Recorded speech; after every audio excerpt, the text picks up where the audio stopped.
علیکم اسلامیات اختیاری second year کے طلباء، آج ہم حدیث نمبر 34 کا ترجمہ اور تشریح، حدیث نمبر 35 کا ترجمہ اور تشریح کریں گے۔ تو دیکھتے ہیں حدیث نمبر 34 جس کا موضوع ہے برائی کا علاج۔ کتاب کھول کر ہم جو اس کا متن ہے عربی، اس کا اردو میں ترجمہ آسان الفاظ میں کرتے ہیں۔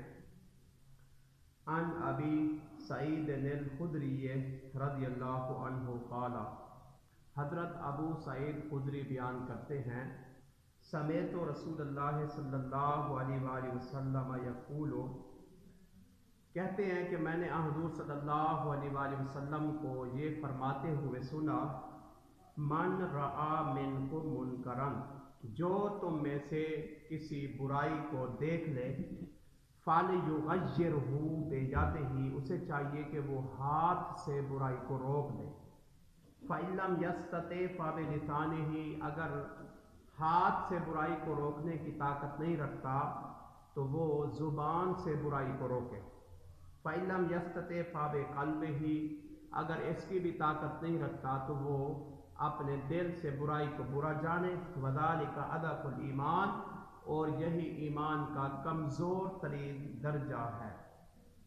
اب اس حدیث کی ہم تشریح دیکھیں گے۔ اس حدیث میں برائی کو مٹانے کے طریقے بیان کیے گئے ہیں۔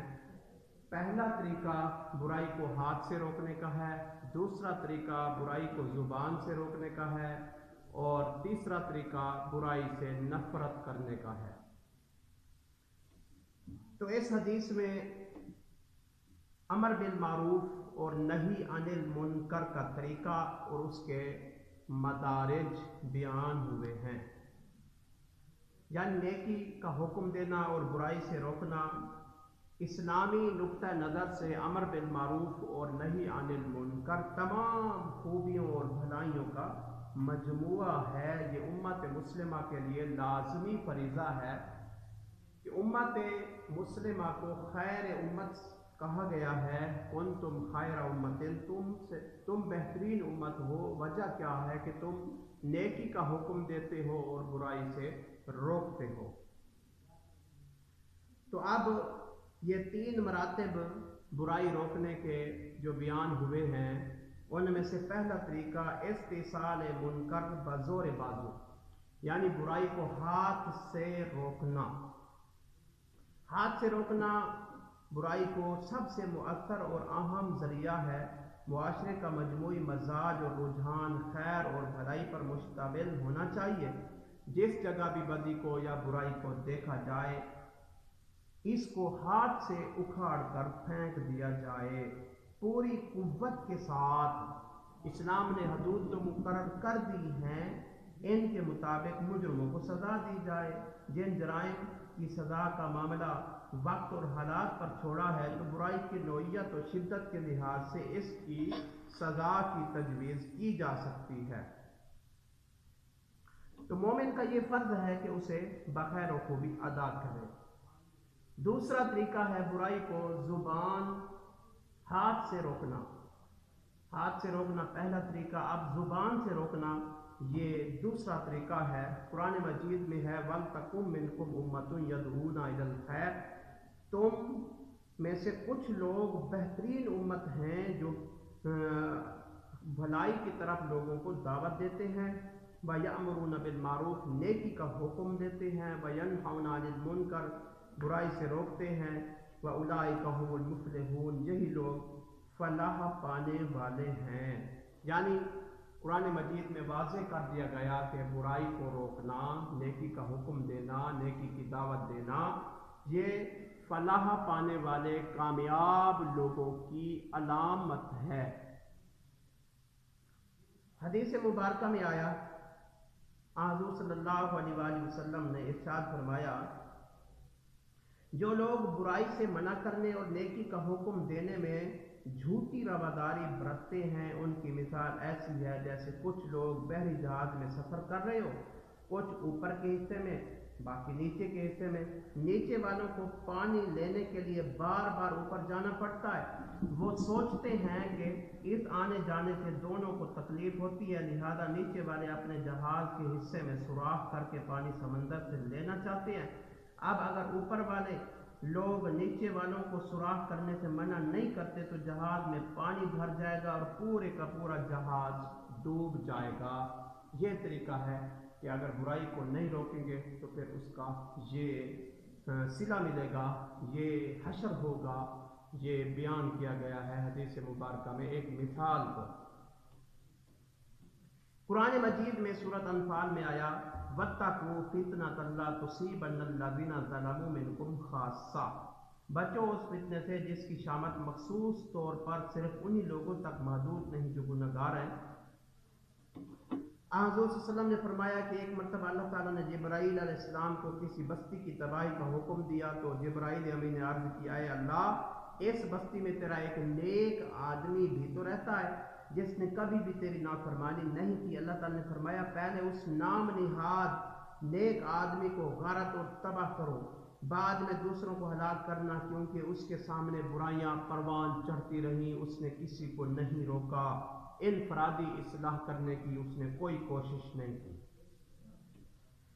تو آخری درجہ ہے برائی کو دل سے برا جاننا، یعنی برائی سے دلی نفرت۔ برائی سے بچنے یا کم از کم عذاب دنیا اور آخرت سے محفوظ رہنے کا تیسرا اور آخری درجہ ہے اگر اس صورتحال میں اس قدر مخدوش ہو جائے کہ زبان سے بھی برائی کو منع نہ کر سکے، ہاتھ سے بھی برائی کو نہ روک سکے، تو آخری درجہ کمزور ایمان ہے کہ دل میں برا جانے تاکہ خود بچ سکے۔ تو اس حدیث میں امر بالمعروف اور نہی عن المنکر کا سبق دیا گیا ہے اور بتایا گیا ہے کہ نیکی کا حکم ہر حال میں دیا جائے، برائی کو ہر حال میں روکا جائے، کیونکہ خرد نے کہہ بھی دیا لا الہ الا اللہ تو کیا حاصل، دل و نگاہ مسلمان نہیں تو کچھ نہیں۔ زبان سے کلمہ پڑھ لیا تو کلمے کا تقاضا پورا نہ ہوا، کلمے کا یہ تقاضا ہے امر بالمعروف نہی عن المنکر، اس پر عمل کیا جائے۔ تو یہ حدیث نمبر 34 مکمل ہوئی۔ اب حدیث نمبر 35 کا ہم ترجمہ کریں گے جس میں چند معاشرتی احکام بیان کیے گئے ہیں۔ عن ابی ہریرہ رضی اللہ تعالی عنہ قال، حضرت ابو ہریرہ سے روایت ہے، وہ کہتے ہیں قال رسول اللہ صلی اللہ علیہ وسلم لا تحاسدوا، کہ حضور صلی اللہ علیہ وآلہ وسلم نے فرمایا تم حسد نہ کرو، ولا تناجشوا، اور بولی نہ بڑھاؤ، ولا تباغضوا، آپس میں بغض نہ رکھو، ولا تدابروا، اور آپس میں ایک دوسرے سے بے تعلق نہ ہو جاؤ، ولا یبع بعضکم علی بیع بعض، اور تم میں سے کوئی دوسرے کی بیع پر بیع نہ کرے، سودے کو نہ بڑھائے۔ وَقُولُوا عباد اللہ اخوانا، اللہ کے بندے بن جاؤ بھائی بھائی۔ المسلم اخو المسلم، مسلمان مسلمان کا بھائی ہے، لا یظلمہ ولا یخذلہ، ایک مسلمان کو زیب نہیں دیتا کہ وہ دوسرے مسلمان پر ظلم کرے یا اس کو رسوا کرے، ولا یکذبہ، اور جھوٹ بولے، ولا یحقرہ، اور ایک مسلمان کو یہ بھی زیب نہیں دیتا کہ دوسرے مسلمان کو رسوا کرے، اس کی بےزتی کرے، اس کو حقارت کی نگاہ سے دیکھے۔ التقوی ہاہنا، یہاں اس جگہ تقوی ضروری ہے، یعنی پرہیزگاری اختیار کرنی چاہیے۔ وَيُشِيرُ إِلَىٰ صَدْرِهِ ثَلَاثُ مَرَّات، حضور نے اپنے سینہ مبارک، دل مبارک پر ہاتھ رکھ کر فرمایا، اشارہ کیا 3 مرتبہ، بِحَسْبِ امْرِئٍ مِّنَ الشَّرِّ أَن يَحْقِرَ أَخَاهُ، آپ نے فرمایا کہ انسان کے برا ہونے کے لیے یہی دلیل کافی ہے کہ وہ اپنے بھائی کو حقیر جانے۔ المسلم کل المسلم علی المسلم حرام، ایک مسلمان کا یعنی ہر مسلمان کا دوسرے مسلمان پر حرام ہے، دمہ، اس کا خون یعنی قتل کرنا، ومالہ، اس کا مال ناحق کھانا، وعرضہ، یعنی اس کی آبرو ریزی کرنا، اس کی عزت کو بگاڑنا۔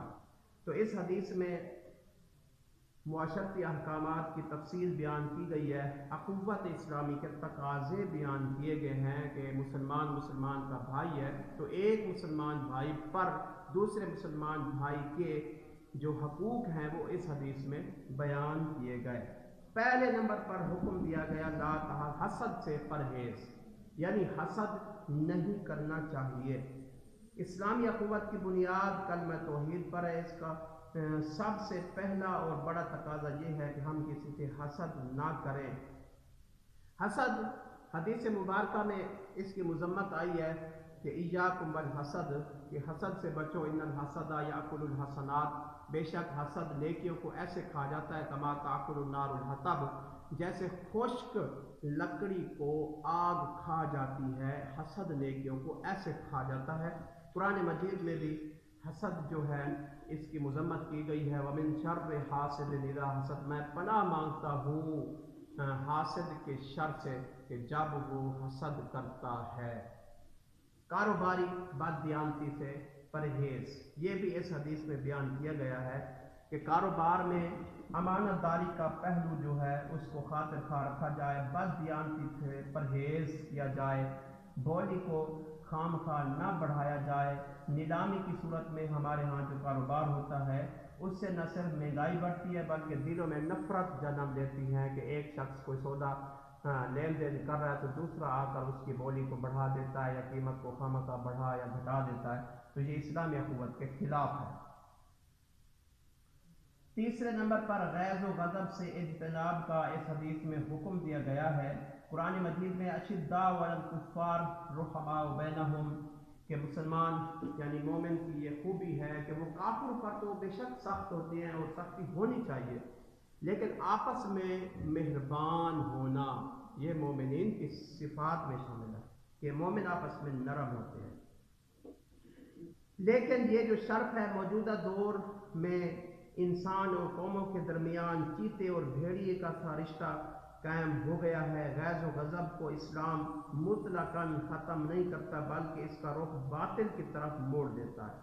انسان کو غصہ کرنا ہے تو باطل اور ظلم پر پرہیز کرنا چاہیے، ظلم پر کرنا چاہیے، آپس میں بامی محبت اور خلوص سے رہنا چاہیے۔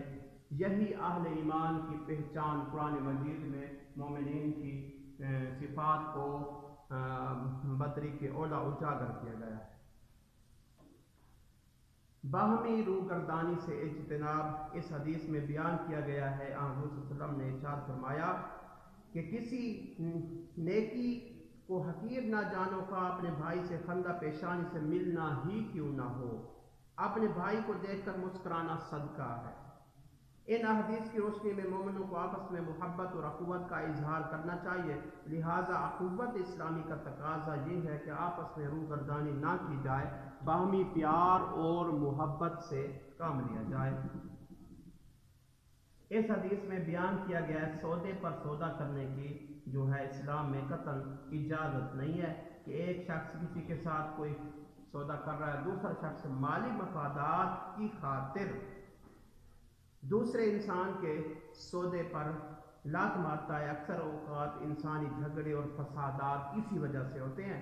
حضور نے فرمایا جس جگہ کسی بھائی کا سودا طے ہو رہا ہو یا رشتہ طے ہو رہا ہو اس میں جان بوجھ کر ٹانگ نہیں اڑانی چاہیے بلکہ خیر خواہی اور نیکی سے باہمی معاملات طے کرنے چاہیے۔ ظلم، دھوکہ اور حقارت سے اجتناب کا اس حدیث میں حکم دیا گیا ہے۔ حضور نے فرمایا مومن کا بھائی ہے، وہ نہ اس پر ظلم کرتا ہے، نہ اسے دھوکہ دیتا ہے اور نہ اسے خامخواہ حقیر جانتا ہے۔ یہ تمام امور اسلامی جذبہ اخوت کے منافی ہیں، ان سے یہ جذبہ ختم ہوتا ہے، ان کی جگہ عدل، دیانت اور مساوات و محبت کو ہونا چاہیے۔ یہ اسلامی اخوت کے لازمی اجزاء ہیں۔ آخر میں ایک مسلمان کی جان، مال اور عزت کی حفاظت کی یقین دہانی اس حدیث میں کرائی گئی ہے کہ ایک مسلمان کا یہ فرض ہے کہ دوسرے مسلمان کی عزت کا خیال رکھے، دوسرے مسلمان کی جان کی حفاظت کی یقین دہانی کرائے، دوسرے مسلمان کا مال ناحق طریقے سے نہ کھائے۔ حضور نے فرمایا مسلمانوں کی جان، مال، عزت اسی طرح محترم ہے جس طرح یہ مہینہ یہ یعنی حضور صلی اللہ علیہ وسلم نے خطبہ حجۃ الوداع آپ ارشاد فرما رہے تھے تو آپ نے آخری حج کے موقع پر فرمایا کہ جس طرح یہ شہر محترم ہے، جس طرح یہ جگہ محترم ہے، جس طرح یہ آج کا دن محترم ہے، اسی طرح ایک مسلمان کی عزت بھی اسی طرح محترم ہے۔ تو مسلمانوں کو چاہیے کہ وہ کسی دوسرے مسلمان کی عزت کو نہ بگاڑیں، مال کو ناحق نہ کھائیں اور اس کی جان کو خواہ مخواہ ایسے ضائع نہ کریں، یعنی قتل کرنا جو ہے وہ حرام ہے۔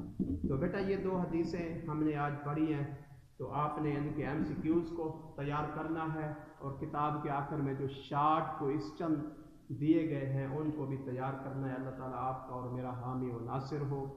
السلام علیکم ورحمۃ اللہ وبرکاتہ۔